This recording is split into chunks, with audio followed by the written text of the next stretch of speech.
نحمده ونصلي ونسلم على رسوله الكريم أما بعد فأعوذ بالله من الشيطان الرجيم بسم الله الرحمن الرحيم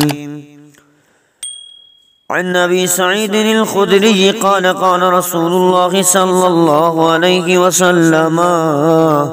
قال موسى عليه السلام يا ربي علمني شيئا أذكرك به وأدعوك به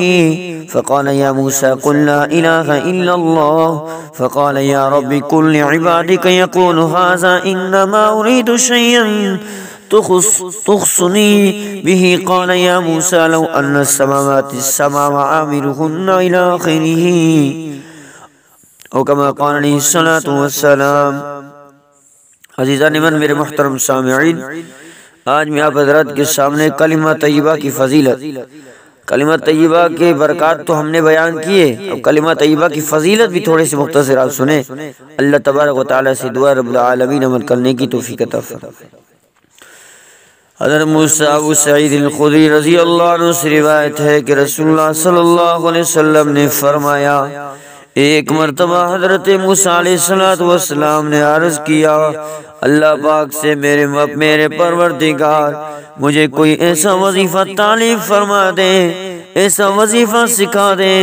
جس کے ذریعے میں تجھے یاد کیا کروں اور تجھے پکارا کروں۔ ارشاد خداوندی ہوا، اے میرے موسیٰ کلیم لا الہ الا اللہ پڑھا کرو۔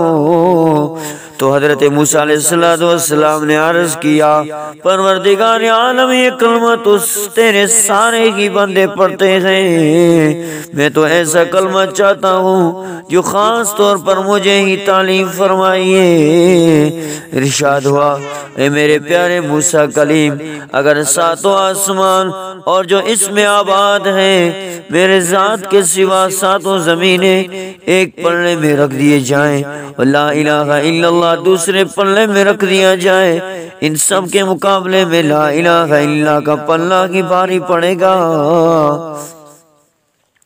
اہل فہم کے لیے نکتہ قابل غور ہے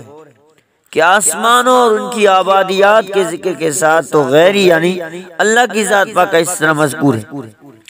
مگر زمینوں کے ذکر کے ساتھ یہ اس طرح مذکور نہیں۔ کیوں؟ اس کی وجہ یہ ہے کہ اللہ کی ذات پاک کا مجازی تصور اگر کیا جا سکتا ہے تو اس کے لیے جہت علوی یعنی آسمانوں کی جہت موضوع ہے۔ سادہ فطرت انسان جب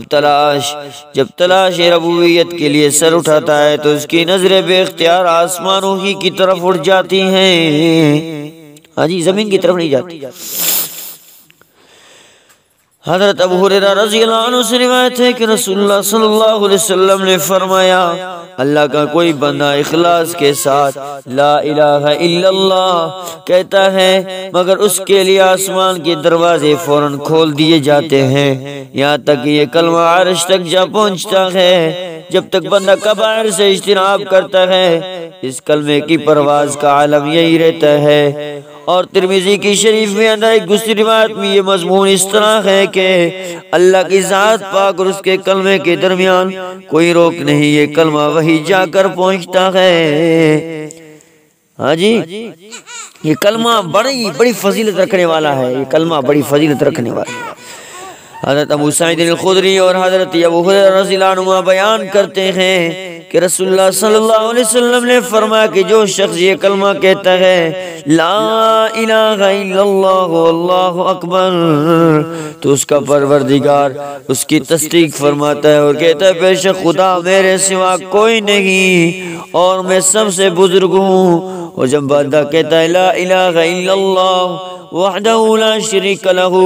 تو اللہ فرماتا ہے خدا کوئی نہیں مگر اکیلا میرا کوئی شریک نہیں۔ اور جب وہ کہتا ہے کہ لا الہ الا اللہ لہ الملک ولہ الحمد تو اللہ ارشاد فرماتا ہے خدا کوئی نہیں بجز میرے ملک اور تعریف سب میرے لیے ہے، ساری ملک اور تعریف سب میرے لیے ہے۔